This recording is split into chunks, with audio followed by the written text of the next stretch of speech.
ခေါင်းဆောင်ဆိုတာအမြဲတမ်းအတန်ကျေဆုံးဖြစ်ရမယ်အရာရာကိုသိနေရမယ်ဆိုပြီးကျွန်တော်တို့သိခဲ့ကြခဲ့ရပါဘူးဒါပေမဲ့အဲ့ဒါတွေကအမှားတွေဖြစ်နေတယ်ဆိုရင်တကယ် effective leader တွေကအကောင်းဆုံးနားထောင်ပေးတဲ့သူတွေဖြစ်နေတယ်ဆိုရင်ကျွန်တော်တို့ကိုယ်တိုင်နဲ့ကျွန်တော်တို့ team ကလူတွေကိုရှေ့ဆက်လို့မရအောင်ဆွဲထားတဲ့ leadership နဲ့ပတ်သက်တဲ့အယူဆမှ9ခုကိုပြောချင်ပါတယ်နံပါတ်1အတန်ကျေဆုံးသူတွေပဲခေါင်းဆောင်ဖြစ်နိုင်တယ်ဆိုတဲ့ယူဆအဲ့တော့ခေါင်းဆောင်ဆိုတာလူကြားထဲမှာအမြဲတမ်းစကားပြောကောင်းရမယ်လူပေါ်လူဆိုလှုပ်တက်တဲ့လူတွေမှပဲခေါင်းဆောင်ဖြစ်နိုင်ဆိုတဲ့ဟာအဲ့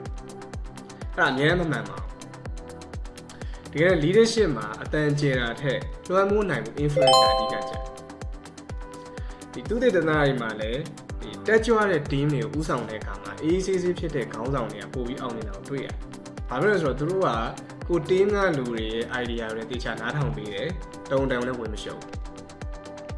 နံပါတ်2အဖြေအားလုံးရှိရမယ်ဆိုတဲ့ယူဆ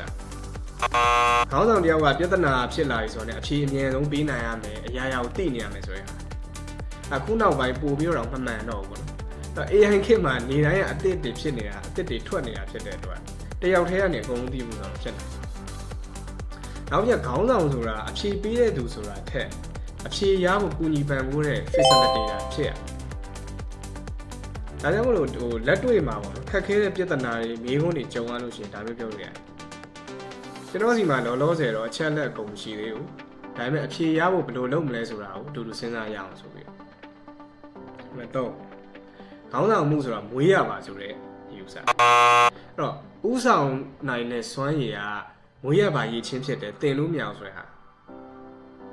ခေါင်းဆောင်ဖြစ်ဖို့မွေးဖွားလာတဲ့လူတွေလည်းရှိဒါပေမဲ့အဲ့ဒါအနည်းစုတကယ်လည်း effective leader ဆိုတာဖြစ်လာဖို့ဆိုတာလေ့ကျင့်ယူရတယ်နောက်ရက်ဒီ leadership မှာပေါ့နော်90%လောက်ကလက်တွေ့မှာခက်ခဲတဲ့အလုပ်တွေလုပ်ပြီးတော့ရလာတဲ့အတွေ့အကြုံတွေလားဆိုလိုတာကလက်တွေ့မှာတကယ်ဥဆောင်နေရင်လည်းတဖြည်းဖြည်းဥဆောင်တတ်လာတော့နံပါတ်4ယာရုရှိမှခေါင်းဆောင်ဖြစ်မယ်ဆိုတဲ့အဲ့တော့ယာရုနဲ့ခေါင်းဆောင်နဲ့ဆိုတာထပ်တူမကြပါဘူးတော့ယာရုကြီးမှစပြီးဥဆောင်နိုင်တယ်ဆိုတာလည်းမဟုတ်ဘူးအဲ့ယာရုကတော့အာဏာကိုပေးပေမဲ့ကိုယ့်ရဲ့လုပ်ရက်ကသာဥဆောင်ကိုပေးတယ်အဲ့တော့ယာရုမကြီးလည်းဥဆောင်လို့ရတယ်အဲ့တော့ကိုယ်တာဝန်မဟုတ်ဘဲနဲ့လုပ်ငန်းခွင်မှာပြဿနာဖြစ်နေတဲ့ဟာကိုဖြေရှင်းဖို့ဒါမှမဟုတ်ရင်တခြားသူတယောက်ကိုကူညီဖို့ကြိုးစားရရင်စပြီးဥဆောင်ကြည့်လို့ရတယ်နောက်ဆုံးနံပါတ်5အားနည်းချက်ကိုမပြရအောင်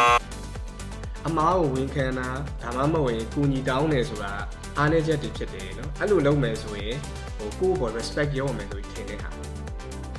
ပေမဲ့တကယ်တမ်းအမားကိုဝန်ခံရဲတာကို team member တွေကြားထဲမှာယုံကြည်မှုနဲ့စိတ်လုံခြုံမှုရှိတယ်အထူးသဖြင့်ကိုကအရေးချင်းပြေဝပြီးတာဝန်ခံမှုရှိတဲ့သူဖြစ်တယ်ဆိုရင်ပေါ့ Google ရဲ့ဒီ Project Aristotle ဆိုတဲ့သုတေသနမှာလည်းဗာတွေ့လဲဆိုတော့စွမ်းဆောင်ရည်အမြင့်ဆုံး team တွေရဲ့နံပါတ်1လျှို့ဝှက်ချက်ကအမားလုံးအမှားကိုမကြောက်ဘဲနဲ့ပုံပွင့်နေနေပြောလို့ရတဲ့စိတ်လုံခြုံမှုရှိတဲ့ပတ်ဝန်းကျင်ဆိုတာတွေ့ရတယ်။အဲ့တော့ဒီ9ချက်ထဲမှာခင်ဗျားကိုအားသိတဲ့ချက်ကဘာဖြစ်လဲ။ဘယ်ဟာကိုတော့အမှန်ဆုံးလို့ထင်။ comment မှာအမြင်လေးရေးခဲ့ပေးပါဦး။ကျွန်တော်နောက်ဗီဒီယိုမှာတွေ့ကြမယ်။